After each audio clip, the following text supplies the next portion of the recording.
So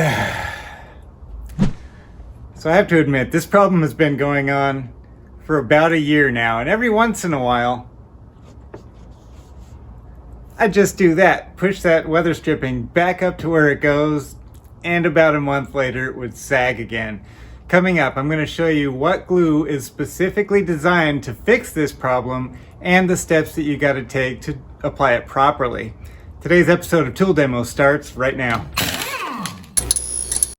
This is what you want right here. This is Permatex, it's good stuff, black Weatherstrip adhesive, and it's designed to bond rubber to metal. So it's exactly what we're doing. And we've got a special tool. So this is a glue spreader.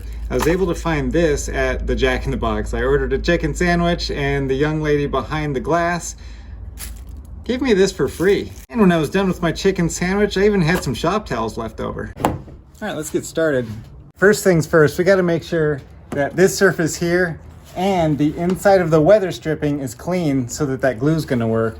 So I'm going to use a cleaner, blue, streak-free variety. I'm going to spray it on these free shop towels.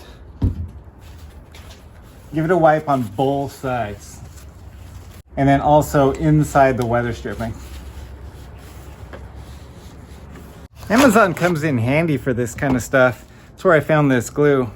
If you want to get some for yourself, I've left a link down in the description. You can click on that. It helps the channel. All right, this is where that specialty glue stick comes in.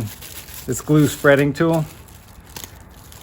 The ones from Jack in the Box are pretty good, but I've heard KFC's aren't bad. The reason why I'm using this is we're not going to put a big glop of glue on this surface here. We're going to spread it out real thin and evenly.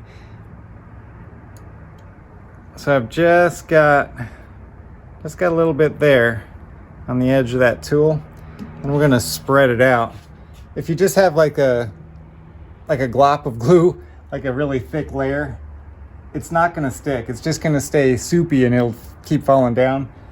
Doing it smooth like this is gonna give you the best results. It's gonna get real sticky and tacky. It won't dry though. It's not gonna be like super glue or something else that gets really hard.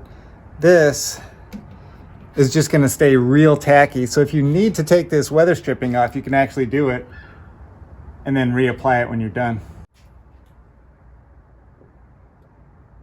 Let's try this method. I'll just apply it and then smooth it out. And I think this is going a little bit better. All right, now we're going to go inside of the weather stripping because you want both surfaces to have a layer of this adhesive on there.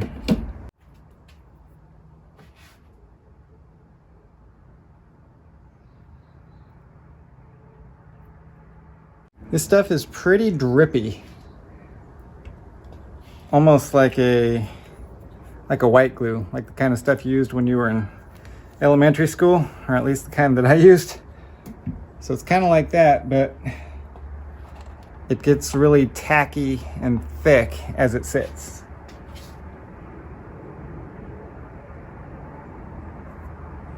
So I'm just spreading it out inside that weather strip, and I'll get my shop towel, kind of clean that off. All right, this is where you need to let the science take over and have a little bit of patience.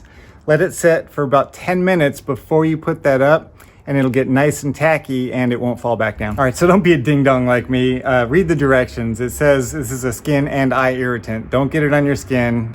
If you're going to get it on your hands, wear gloves. It's a better idea. We're about ready.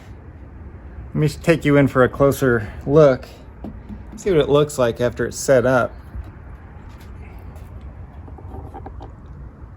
And there it is. Not pretty, but I think it's gonna do the job. So let's get that stuck back up there. See if we win this battle. Moment of truth.